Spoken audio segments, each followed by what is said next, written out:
This is my older daughter, Nadia Taha. Nadia, the journalist, and this is her son, Zain. Zain was 6 months old here, and Nadia and Zain went to a demonstration to demonstrate against what's happening in Gaza. So they went to this march. So at 6 months old, he's getting early training to assert himself and be proud of being Palestinian and to demonstrate against the atrocities and the tragedies happening to his ancestors in Palestine. They're both wearing the kufiya. Zain is wearing a black and white kufiya, and Nadia is wearing a red and white kufiya. Originally, my dad is from a village called Lifta, which is on the outskirts of Jerusalem. Of course, my father was expelled in 1948 when Israel expelled so many Palestinians during the Nakba. And Lifta is now under threat. They're demolishing the village of Lifta to build a settlement, an Israeli settlement, unfortunately. My mom is from Jerusalem proper. She comes from the Zalatimo family, which is a very old family in Jerusalem. I go to visit Palestine, but I did not have the privilege of living because both my parents were expelled in 1948 during the Nakba. Home is Palestine for me. I grew up dreaming about Palestine. I heard the word Palestine and Jerusalem every single day from my mom. I visit Palestine, and that's where I feel at home. Of course, I'm an American now, and this is very much home to me also, New Jersey. But deep in my roots, I really yearn for Palestine. That's my home.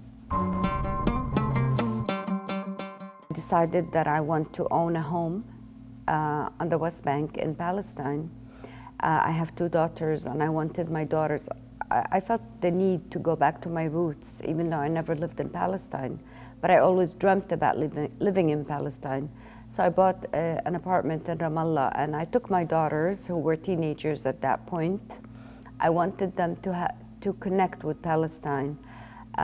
They both went to summer camps in Palestine at Birzeit University. They were just finished out of high school. And for several years, I was going with my daughters to spend summers in Palestine, and it was an amazing experience. And they made friends, and I became attached to my relatives and my friends that I had met here in New Jersey. They were here studying, went back to Palestine, and it was wonderful several years. Of course, I could never stay more than 3 months at one point because the Israelis would not let me stay more than 3 months. So I went for summers. Every time we travel there, we are extremely humiliated, especially my teenage daughters, by the Israeli forces either at the airport or at the bridge when we cross from Amman. We are forced to wait 6 to 8 hours for no reason whatsoever, except that we are originally Palestinians. We were once, expelled. One time we were trying to cross the bridge, and we were kicked out, and we were told that we could not enter today. You had to come back tomorrow. Just as a punishment, they're trying to punish us for no reason except that we're Palestinians and we're trying to come home. Plus, my kids did not have the privilege to live in their own country. We were expelled by Israel. So the occupation does not give me rights as a Palestinian to live there comfortably, as it does with the Jews who come from all over Europe.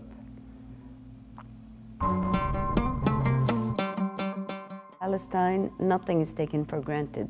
Every day, I know my friends, they leave their home. They don't know if they're coming back that day. They don't know what happens. I know I'm going to New York today and I'm coming home safely, hopefully. But my friends and my relatives in Jerusalem, every day is a challenge for them. Just to be living safe, to go home is a challenge. They don't know if they will come home. They don't know if they're going to be killed that day. There are no guarantees. living in Palestine as a Palestinian. No assurance that you're going to come home today. You don't know if you will come home today. Someone might get mad at you. An Israeli soldier might just look at you the wrong way and decide to shoot you, or to jail you, or to beat you. No guarantees. That's what Palestinians go through every single day under occupation. Yeah, in 2005, I was invited to a wedding in Tulkarem. I was with my daughter Nadia in Ramallah when we had the apartment. And at that time, there were so many checkpoints. So to get to Tulkarem, we had to walk 2 miles to get to a checkpoint to take the bus and go to Tulkarem. So we did, and several people were invited. So the groom rented this bus for us, and he had his friends from Birzeit University. My daughter and I were the only two with American citizen. So several checkpoints from Birzeit, we took the bus, several checkpoints to Ramallah. And at one point, the Israeli soldier came on the bus, of course, and got rid of a few kids, or boys that did not have permission to get to Tulkarem. From Birzeit to Tulkarem, it's all the West Bank, but if you don't have a permission to get to Tulkarem, you can't. So they kicked them out. They couldn't make the trip. We finally arrived in Tulkarem. A trip that takes an hour took us 6 hours because of so many checkpoints. On the way back, the next day, we spent the night there. We went to the wedding. The next day, on the way back, at one checkpoint, we were stopped. An Israeli soldier comes on the bus and looks at everybody's identity and then sees me and my daughter with American citizenship. And he was like shocked. And he made us get out of the bus. Took us down of the bus and made us cross the highway with him to ask us if we felt safe, if we have been kidnapped by these terrorists. So of course I was outraged, and I told him, these are my people. I choose to be with them. I'm Palestinian American. And are you sure you want to go back on this bus? And I said, of course I am. These are my friends, my people. Of course he was not happy with that. And we crossed the highway, we went back on the... So the discrimination between an American citizen and a non-American, a Palestinian, is outrageous. Golda Meir said, the old will die and the young will forget. Well, I taught my kids never to forget Palestine, and now they're teaching their kids.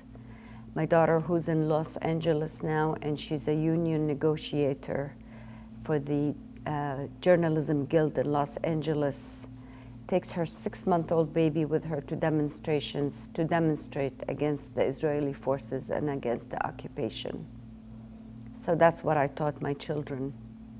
Never, ever to forget, and to be proud, and to set good examples in their community.